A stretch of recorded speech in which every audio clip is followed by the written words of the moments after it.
जी, आज का हमारा छोटा सा टॉपिक है प्लाज्मोलाइसिस। अब प्लाज्मोलाइसिस क्या होता है? We know that when a plant cell is surrounded by a hypertonic solution. जब हम एक प्लांट सेल को एक हाइपरटोनिक सोल्यूशन में रखेंगे, ये वो वाला सोल्यूशन है जिसमें साल्ट की कंसनट्रेशन ज़्यादा होती है। तो क्या होगा, अब जहाँ पे साल्ट की कंसनट्रेशन ज़्यादा होती है वहाँ से जो वाटर है वो बाहर निकल जाता है। उनके वहाँ पे we know that when a plant cell is surrounded by hypertonic solution, the water leaves the cell by osmosis. अब जहाँ पे जो सॉल्ट की कंसनट्रेशन ज़्यादा होगी तो वहाँ पे वाटर की कंसनट्रेशन कम होगी। और अब चूँकि सेल के अंदर जो पानी है वो सेल के अंदर जो पानी है वो ज़्यादा है बरक्स इसके कि मैं आपको बताती हूँ, एक मिनट। ये फ़र्ज़ करें ये सेल है, तो इसके अंदर वाटर ज़्यादा है, मोर,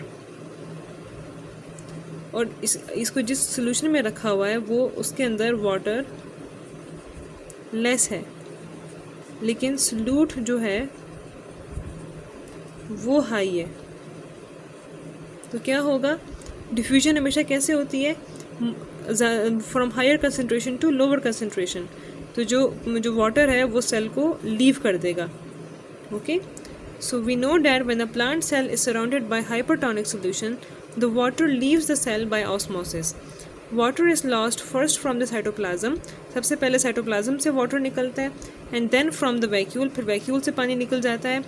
Due to this outward movement of water, the cytoplasm shrinks and pulls away from the cell wall. और जो इस तरह पानी के निकलने से जो साइटोप्लाज्म है वो छोटा हो जाता है, श्रिंक हो जाता है और वो सेल वॉल से दूर हो जाता है। क्योंकि पहले तो सेल वॉल के करीब था ना, देखें जब ये टर्जिट था तो ये इस तरह मोटा सा था, तो ये सेल वॉल के करीब था। अब जब ये प्लाज्मोलाइज्ड हो गया है तो ये अब छोटा हो जाएगा, तो ये जो है सेल वॉल से दूर हो गया है।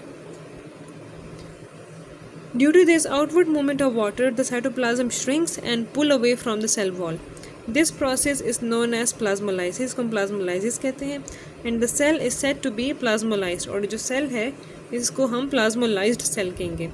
When a plasmolysed cell is placed in a hypotonic solution, जब भी ये जो प्लाज्मोलाइज्ड सेल है इसको हम एक हाइपोटोनिक सोल्यूशन में, जब हम एक प्लाज्मोलाइज्ड सेल को हम दोबारा एक हाइपोटोनिक सोल्यूशन में रखेंगे जिसके अंदर सोल्यूट की कंसनट्रेशन कम होती है, तो दोबारा से पानी उस सेल के अंदर आने लग पड़ेगा और जो सेल है it will restore its turgidity. The cell restores its turgidity.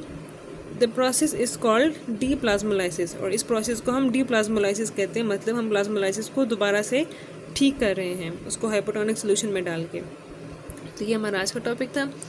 तो इसके बाद जो नेक्स्ट टॉपिक फिर हम इंशाल्लाह अपनी नेक्स्ट वीडियो में पढ़ेंगे। Thank you.